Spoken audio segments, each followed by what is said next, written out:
Shalom. Dans la Haftarah de cette semaine de la paracha de Pinchas, nous avons coutume de rappeler le bon souvenir de Eliyahu Hanavi.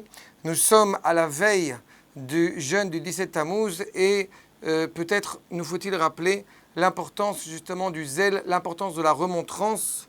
Quand nous parlons de Pinchas avec énormément de faveur, énormément de respect et d'admiration, et que nous avons de la même manière de l'admiration pour Eliyahu, on peut toujours être surpris par la dure remontrance que ceux-ci vont exprimer à l'égard du peuple. Ainsi, le verset dans notre Haftarah, Vayomer kana kanati l'Hashem Elohet Tsevaot, j'ai fait preuve de zèle pour Akadosh Baruch Hu, qui azvu beritecha bnei Israël, parce que ton peuple a quitté l'alliance, a délaissé ton alliance que tu avais avec eux, et mizbechotecha arsu, tes autels, ils les ont détruits, vet neviecha argu becherev, et tes prophètes, ils les tuèrent avec l'épée, ve'otar ani levadi, et je reste seul. Comment est-ce qu'on peut voir dans la personnalité de Eliyahu et de Pinchas, et c'est un fait, autant justement d'expressions d'amour, autant d'expressions d'alliance qu'ils ont au bout du compte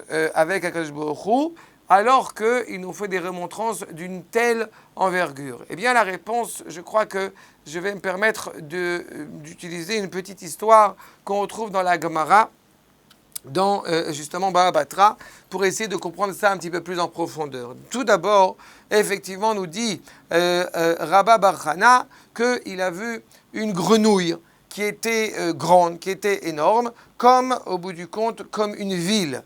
Et justement, comme 60 maisons. Et un serpent est arrivé, et il a avalé, au bout du compte, cette grenouille. Et puis, un corbeau féminin est arrivé et a avalé ce serpent. Et puis, il est allé s'asseoir sur un arbre. Et justement, va venir Rav Papa Bar Shmuel, très surpris que effectivement que cet arbre tienne le coup. À la rigueur, il nous dit, si je ne l'avais pas vu, je n'y aurais pas cru. Mais ce qui est très intéressant, c'est qu'on est surpris par l'arbre, alors qu'on pourrait être d'autant plus surpris par cette grenouille qui a été avalée par le serpent, qui lui-même a été avalé par le corbeau, comme si cela ne serait pas surprenant. Eh bien, dans son commentaire, le Rav Kook va nous expliquer de la manière suivante. On sait très bien que ces animaux évoqués sont des animaux d'une cruauté extrême. Et on n'est pas surpris justement que, de par leur cruauté, ils soient aussi vindicatifs et soient aussi virulents. Mais qu'est-ce qui va faire que justement cette virulence peut apparaître comme étant choyée, bénéfique ou non? C'est justement parce qu'ils sont assis sur cet arbre, Etz Chaim Atem Marzikim Ba, la Torah, au bout du compte, qui permet cette stabilité et qui permet de tenir. Ça veut dire que justement, si de prime abord, on aurait pu observer le zèle, la fougue de Pinchas et de Eliyahu avec torpeur, avec critique, avec cruauté, il n'en est absolument rien. Au contraire, c'est justement parce qu'ils sont profondément reliés à la Torah, profondément reliés à cet amour d'Akadosh Baruch Hu, qu'ils peuvent faire des remontrances sans être inquiétés de ce que le peuple, au bout du compte, va réagir. Et puis j'ajouterai un point supplémentaire, ce que nous dit justement le Rav Yosef Sonnenfeld, qui était connu pour émettre des critiques virulentes à l'égard des pionniers, des premiers juifs totalement éloignés de la Torah, qui s'installaient en Eretz Israël. Et on se dit, mais enfin quand même, un tzaddik ne pourrait-il pas parler avec plus de facilité, avec plus de douceur, avec plus d'agréabilité? Et en fait, le Rav a répondu de la manière suivante: croyez-moi, je pleure, je lis les Tehillim et je pleure devant Akadosh Baruch Hu en n'exprimant aucun mépris et aucune condamnation à l'égard d'aucun des membres du peuple juif, même les plus éloignés de la Torah.